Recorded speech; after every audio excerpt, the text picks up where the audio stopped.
che ate se wo ma twa emma enti se die anhwa ono a e de ne ho bagim na one ne manfo mapem wansem aka wei ene ensem bebre ena kase mu mede ebema obahima efia kireme ena mesommo yentie ensem no enhyemu en also for ahodi ne wonsam eso hey Dr. John Abdullah Jinapo wagina omaiga na dimo amache se wadi dwumedie kase bia hey electricity meter manufacturing company na plant kase bia omananya didi nkan kra wagina ya nem ebia no ebeboa ama yenyina monsam no atimi akoyi. For many years, Ghana has relied heavily on imported meters to meet domestic demand. While imports have helped us expand access, they have also meant capital outflow and limited local participation in this critical segment of energy industry. Today, we are proud that this narrative is changing. With the establishment of MPH Limited manufacturing plant here in Ghana, we have taken a bold step towards local production. This initiative will reduce our dependence on imports, retain value within our economy, and create skills and semi-skilled jobs for our young and teeny youth. There has been issues with meter readings. The minister has instructed the Electricity Company of Ghana and the Energy Commission to work at it, and has given them 7 days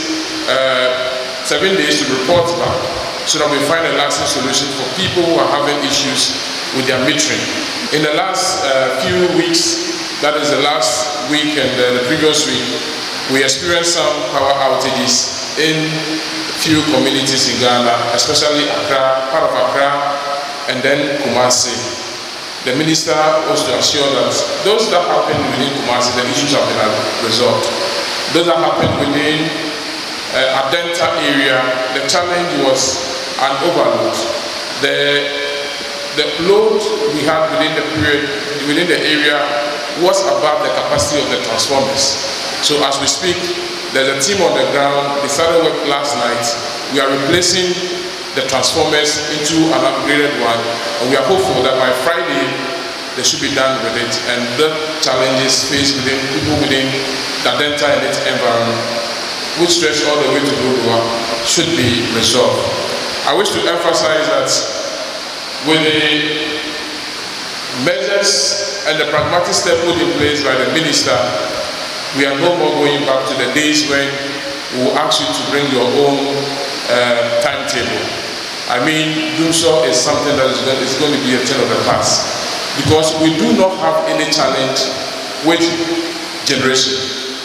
This factory we are commissioning today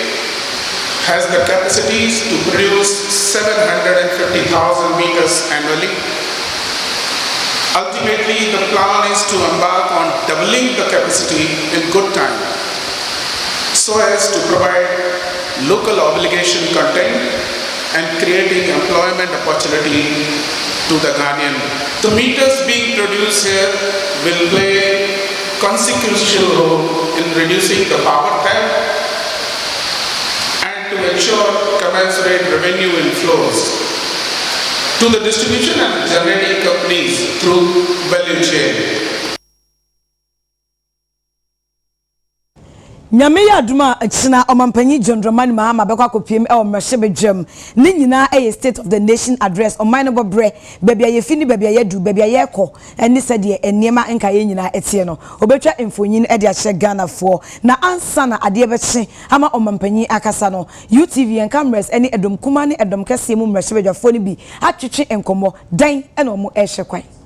ehwe ni mu se Mr. President e de chaw pakese ebema kokwakafo omuka se ombema omo 6,000 cities na omo entry amano me hwe ni mo se Mr. President Beka say they got it wrong omo enhunu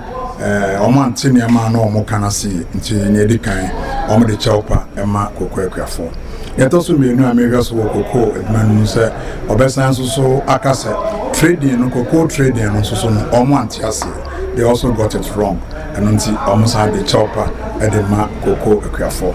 Na nia etoso miensa a bonoa ɔmo ma kokɔ akuafo a na yɛ 3,625 no ɔsan a restore na ɔde ama akuafo tie a ɔmo tie so no ɔsan de ɔmo akɔ ɛboa a ɔde ɛma wɔn na ne ɛtɔ so nan ama akuafo ne hunu ɛbrɛ a saa sika no a ɛka na ɔde wɔn no obetua ka awie efisɛ ɔmo de license buying companies ne ka in excess of 12 billion. It is Okoyi 850 million. Now I bet take more than a year. And Sakura and what you are a Kadadana or Diano. Who did that sit down puzzle prices now before? Until Momusha in that ban over some pa, champa or double bois, she's a good body, Jumali, magically policy as Bay Juma. Yes. She said to the young lady that's there. Kanye no Jinado. First, doom so and able power in on channel will be able to make that dance there. For the past week or month or so, several weeks, lightning go off. It's just a part, but not the book. You would have passed power of that child, and that is what I'm looking at too. You say Ghana dollar call from there, and so a man from what you and then Kania, a man from Timin Tom Kania. Yentua Katrium, Newman Cosso, to say the Essa Cosso, Emma. Enuntias yatum kaniam se kwa bia by behwe na kaniano what is let me commensurate with economic way no ye ne hwe de ekosisia o Ghana ya na ye hwe ensise ene ntotoye ene dollar ba from ene ma ya tete so ne ade a chese ensem papa no na eba beto so akoso ene ade a me expect say president beka ho asem kuku nsensem kuku ya dia no aboa Ghana economy yie etiri nyame expect say ye papa ebeka hansem.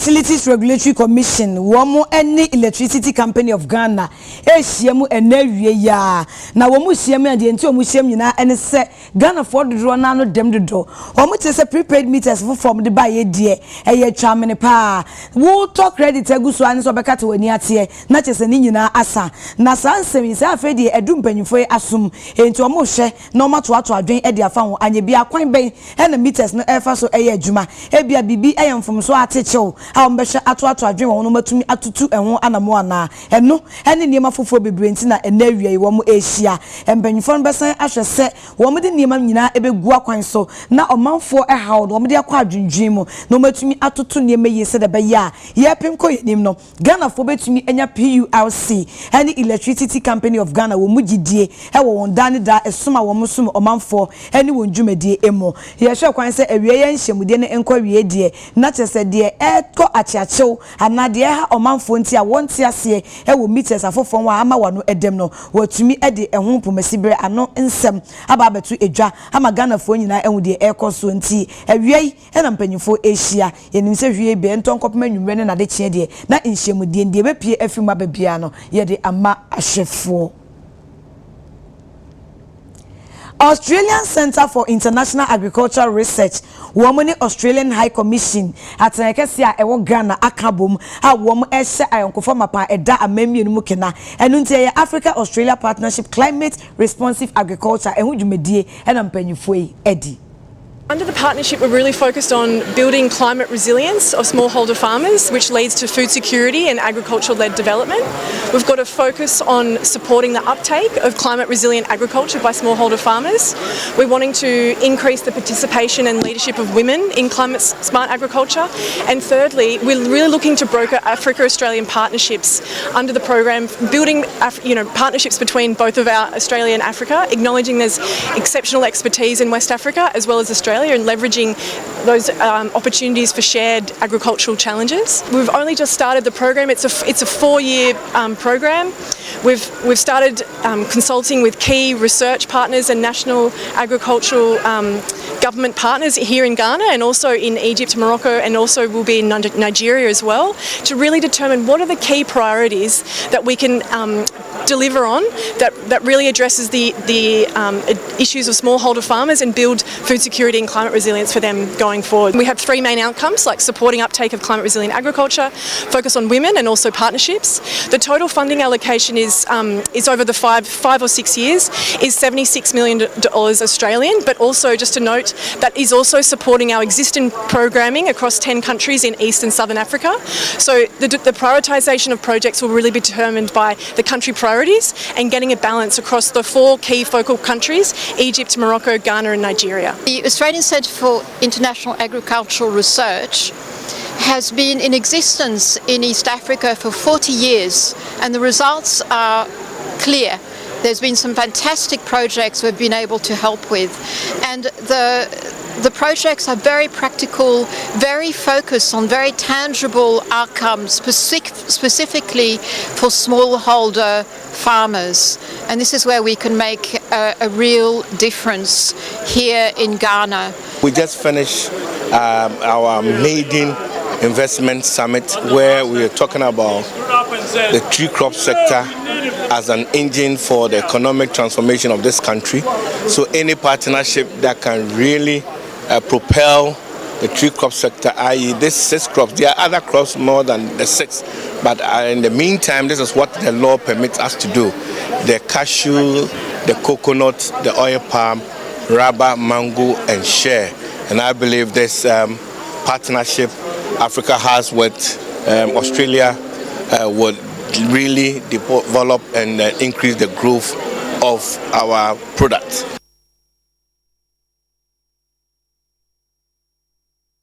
Yet what Cassiano is so. Na ye koya man bofo Jacob Kubi enchen e osenya breku ne mpotemo amane bone chese afarefo a wo motete subonto be se ensonso ye Ghana afarefo a wo mo edi omudwuma e opone so no nipa bi omya hoho akoto ashom so e wo subonto ne so agigi wo mo niema bi outboard motors ni ade kra e de efi omo nsem enti ama afarefo no wani etutu aka omo nsem pa awon fe mahai me so many aba enti me na wo sha me nkwam se na wo de ensemode ba so se nyesa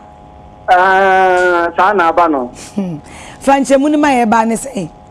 yo ene anape ya na enya ne ntiese afarefo bi akoka ewo efoso na omufi eye senya breku no ewutu senya west enti Midday meka ekopie mu ewo ho na ye bedu ye no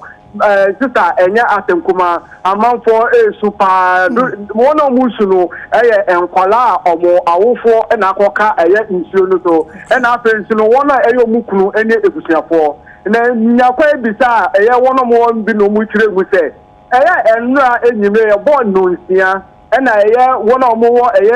senya breku wono mo ko epo no emu bako be se to omudo mueni ekire eye temakwa so se omo ko epo enti omo koye no ebi mu aba akaba ko enwotwe a omo mbaye omo wo ho no mu hu se baako aba na obaye no na nenim hanchu ejese dede pa mu bedi yo enti wono omo wo nsuo nu so na omo ben esie kakra no na omo twimbe omo a omo de ayemsise etwamo ebefie na omo bedi no omo twemu se wona omo ka omo hu na omo koye no afonfo aba ataka omo ekwan no so a omo age omo hu niam enema be no omo age na o kire omo twemu se nkrofo bi eti eye tuboto ebi a omo kita eye speedboat bi kese pa a edwane pa so yi na omo se omo beto a de omo first omo ya ni se omo stani etu ogu wiem pe mujina ho mo so muntu mo afọ moto no embra montu a yebebo mutuo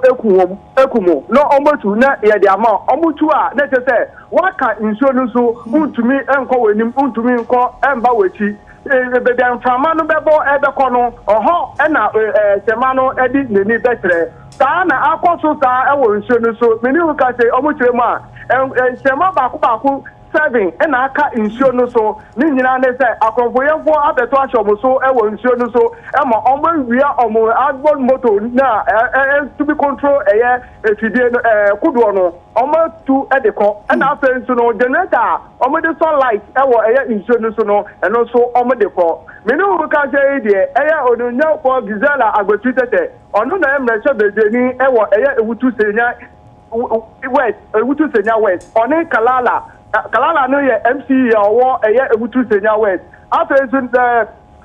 not mo for omo ewutu senya ene ewutu senya west ewutu senya east nyina aka bomu a omo nyina be pie mu wo ho omo hwese nkofo no nkofo no empedufo nta be ka omo e de aba na abra nsɛm na yɛ he saa no na afarifo na ɔmo aka ɛwɔ fie ne yɛ ɔmo agye sɛ ɔmo bɛtie sinsuo no so na ɔmo akɔkɔgye ɔmo nuanom de aba ɛna ma ɛyɛ ɔno Bizala Agbeti Tete ɔno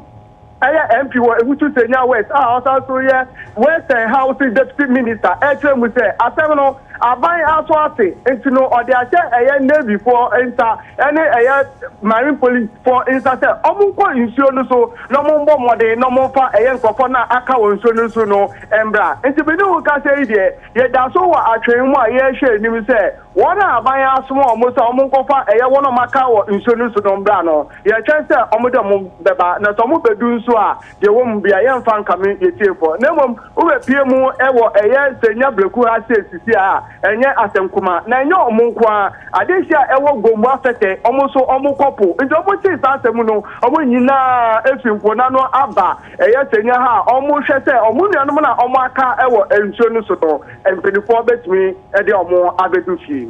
Àwọn fẹ́ yɛbɛma ɔmo ni adwuma yɛnhwɛ adeɛ kodoɔ baako ɛfɛ nipa bɛɛsɛn. Kodoɔ no deɛ ɔmo kyerɛ mu a ɛyɛ ɔmo kɔ a ɔmo nhyɛ dandɔsɔ bi wɔ hɔ ɔmo fa six nkurɔfoɔ six bi wɔ hɔ a nkurɔfoɔ 8 ɔmo afa na agyere so a na ɛyɛ 10.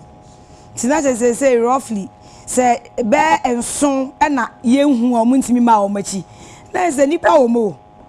nipa wɔ mo paa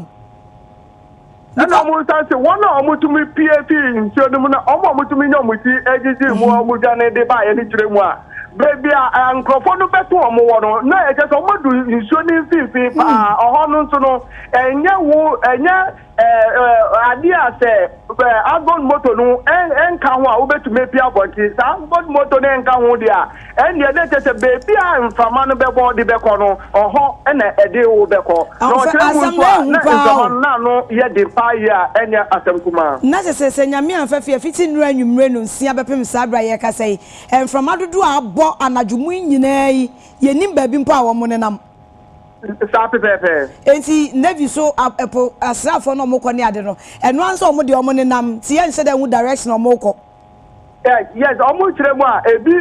efi tema a ɔmo ehyia wɔn a ɔmo fi ɛyɛ Senya ha se ɛde kɔ ɔmo ma ebi nso fa kokoro bi te ɛna ɔmo nyɛ ɔde ɔmo ani akyerɛ mu a ɔmo hwɛ sɛ ɔmo nsa bɛka ɔmo ɛde ɔmo abɛfia nipa dodo na ɔmo foko dodo na ɔmo yɛ mpanyinfo ana nkɔdaa ka ho ɔmo yɛ mpanyinfo nkɔlaa ɛnka ho mpanyinfo ɔmo ni efi a ɔmo kɔpo saa pɛpɛɛpɛ wow na yɛnhwɛ sɛ outboard motor de yɛtu a na kyɛ sɛ waka wo ntumi nyɛ bibia ma ne nyɛ yie saa pɛpɛɛpɛ ɛno na wɔn a ɔmo tumi apie ɛbaeɛ no ɛkyerɛ mu sɛ ɔbaabi na ɔmo wɔ ansa na kɔno no ɛkɔɔ so no sɛ yɛnya tu motor no firi ho sɛ kim waka ntumi ba w'akyi ntumi nkɔ w'anim baabi a mframa no pɛ no ɔhɔ na ɔde wo bɛkɔ kakra a ɔmo tumi bae na ɔmo sɛ ɛyɛ dɛ na ɔmo tumi dware yɛ Debi ɔmo kyerɛ mu ɔhɔ no emu wa ɛnya de wobɛtumi adware fi no wa ba abɔnten wobɛdware nso no wobɛbrɛ ɛbɛdu bebi no wobɛbrɛ ɛnti ɔmo deɛ abrɛ nkɔfo no tututuo no ɔmo sɛ stop no ɔmo dundum ɔmo light no nti na ɔmo tie aso na ɔmo kɔ ya ekyire asa na ɔmo sɔ light na ɔmo de nya kwan nya ɔmo ti didi mu sisa abrɛ Navy 14 ya dispatch ɔmo dada ɔmo kɔ ɔmo kɔ dada ɔno Bizala Agbeti Tete kyerɛ mu a abrɛ asɛm ne ti yɛ no ɔno ɔte no enyimre 8 pm efi enyimre 8 pm no ɛna ɔmo hyɛ ase ɔmo ma nkurɔfoɔ no kɔ nsuo no so sɛ ɔmo hyɛ sɛ ɔmo nsa ɛbɛka ɔmo a mene wo ka sɛ efiri anapa ɔbaa ha yi ɔnkɔ yɛ ɔda so wɔ ha a ɔne mpanyinfoɔ ɛkasa sɛ ɔmo bɛhwɛ na nkurɔfoɔ no aba ɔmo mbaa yɛ a ɔnkɔ yɛ nti ato no yɛnte report bia nso about yɛn nuanom a ɔmo ayera no bɛpem saa abrɛ David wow àwọn fẹ́ asẹ́m no emu nyɛ nika bɔmɔden ne wadaro mafo ni di akyire ma bibi ani a yɛbɛsan aba wo nkyɛn ebio na we ni de di kan akonfo ebe to ahwɛ ɔmo so saa ho sɛ bi nsi da nsisi de we ni de di kan me mate but ɔmo nya nsi ni pi sɛ ebi esi da yo yɛbɛma ɔmo ni adwuma o ayɔfo asɛm na yɛka ne saa na emu ɛden pa o afarefo ɔmo te kodoɔ so ekɔpo so akodu omudwuma wo Senya Breku mpɔtɛm nnura nwume no nsia no enipa bi akotwa ɔmo ɛponi mfimfin atu outboard motor na ɛboa makodoɔ ne kɔ na omutumi di control niema na yɛtutu enti sabe ti said the yaman bofo no kan sem from ano e bo fa ba bia said the no density o say hio yenim ba bia wo mo enenam ena eja empanyufo ate eposo asrafo ne empanyufo nkaya agum so mo nkohwehwe enti no koso afo ani di echi edi besi bia no ye be ma ahwefo ehu de eko we si wo senya breku ene ne importem honom yento ensem no so osofo hwensase ne obade ne pa ho nsem eso onabu Emmanuel Amakofibua no de ato dwa sesa wo hwe emfie duosia kuwa 24th February 1966 esiye enipa bi yedi 2 ye mampanya na odinkan Sergeant Dr. Kwame Nkrumah fi ade so na nyew enim guase entwa yie kra obetumi akase saku no edi esum kabi ebre my Ghana 60 years ago on February 24th 1966 a dark cloud descended upon our young republic. What was termed at the time as Operation Cold Chop was in reality the assassination of the African dream. For decades, the events of 24th February were all shrouded in the convenient narratives of the victors. But today, 60 years removed from that fateful day, the fog of propaganda has been lifted by the cold, hard light of the classified truth. Mr. Speaker, we must place on the permanent record of this House that what happened on that day was not merely a coup. It was an assassination of a dream, orchestrated by individuals who could not bear to see an independent, self-reliant, and powerful black star shining so brightly. The overthrow of Dr. Kwame Nkrumah was a coup inspired, engineered, and executed with the active complicity of external forces. The crime of Nkrumah was not mismanagement. It was his audacity to dream of a United States of Africa. An Africa that could control its own resources, threatening the grip of neocolonialism. Mr. Speaker, I continue to be particularly inspired by Dr. Nkrumah's black consciousness and Pan-Africanism. Mr. Speaker, let's situate his efforts in the proper historical context. At the time, Dr. Nkrumah led our country to independence and stood up for black consciousness and Pan-Africanism. Mr. Speaker, those times, that kind of standing was not popular, but he stood up. And if you follow his history, you follow his works, he indeed did it with extraordinary excellence, and that obviously should be celebrated. Mr. Speaker, the other thing that I believe we should mention about Dr. Nkrumah is the unity of our country. And I think the unity of our country today, to a very large extent, can be traced to Dr. Nkrumah's policy of the boarding system in our country, where he insisted that Ghanaians of all walks of life from all parts of Ghana should be in school with one another. And so you could find somebody from Greater Accra being posted to school in Northern Ghana. All I am seeking to do is to say is that Kwame Nkrumah was an astute leader. In fact, he was voted as the African of the Millennium in 1999 by a pro-Western media outlet, the BBC. And so when we are talking about Kwame Nkrumah, the least we can do is to say 1966, 24 February, was an inglorious moment. It was a tragic moment which should never have happened in the first place. Nkrumah led a government that took us on a path of industrialization. That is a fact that no one can deny. Mr. Speaker, to the extent that he outlined certain achievements of the Nkrumah government, this side of the House, a minority, can only associate with that. Because, Mr. Speaker, obviously, if a government has come into being, has led a path to industrialization, every right-thinking Ghanaian must acknowledge that achievement, whether you disagree with his political philosophy or not. But it is equally important that the Second Republic, which ushered in for the first time our political tradition, undertook a major decentralization program, which laid the foundation for the current decentralization that we have enshrined in our constitution, and the record will bear me out. Panya be de echi ohwe ngumesu nsem so e wo se hidwabo so hey owura Eric Ejare ansa wo de ato dwa sese ubepiem e wo mpotem ho na wo ne adesuafo suku nkoda adodo na atwetwe nkomo ebisa ne suku a e kana no a na omo ofe galamse no a eno no omo epe attendance swati ina ebe kani na amana kamsi galamse community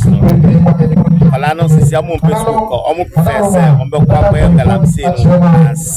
se omo besu na si appearance no so another point is appearance no so enye little bit strict in the children they say abai akase my school mo about so se man palano se na wo mo so e swati pram asisi ayi for it yes if you are mining no do we have 7 years 8 years na we share no na work site obe pamono na bia we fie no o wa bisa no aka se sa akora ketwa no no ko ba onye e de e do na mada be ti omo dia betu ye ni ma ye tu ho anam na ye ni se o se ye campaign e wa sika obenya ne na echen so that in the ne so ni ho men e bia wo de wani acha se wo na se sa de no san na obey nti ye bu so tu one akoye sensitization and ye bon pass by the course of the year na ye nya improvement kakra.